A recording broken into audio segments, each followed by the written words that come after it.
Hi అండి, welcome back to my channel ఇట్లు మీ సచ్చా. ఈరోజు నేను పెసర పునుకులు పులుసు పెడుతున్నాను అనమాట. పెసరొడియాలు పెట్టాను, అందులో కొంచెం పిండి తీసి పెసర పునుకులు వేశాను. మా వారు ఉత్సాహంగా చెప్పారు ఈరోజు పెసర పునుకులు పులుసు పెట్టాను. అందుకు ఆ పిండిలో కొంచెం తీసి పునుకులు వేస్తాను అనమాట. దాన్ని పులుసు పెడుతున్నాను. పులుసు అయితే చాలా టేస్టీగా బాగుంటుంది. పునుకు కూడా మనకు తినడానికి స్పాంజీలా మెత్తగా కూడా ఉంటుంది. ముందుగా ఆనియన్స్ వేసి వేయించేసుకోండి. దాంట్లో ఉప్పు, కారం, కొద్దిగా పసుపు వేసుకోండి.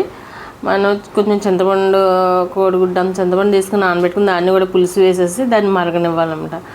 అది మరుగుతున్నప్పుడు పులుసు ఆ పునుకులు తీసుకొచ్చి అందులో వేసేస్తామంటే మనం దాన్ని కాసేపు సిమ్లో పెట్టి మరగనిచ్చామంటే ఆ పునుకులకి మొత్తం పులుసు అంతా పట్టి మనకి పులుసు అయితే చాలా టేస్టీగా ఉంటుంది.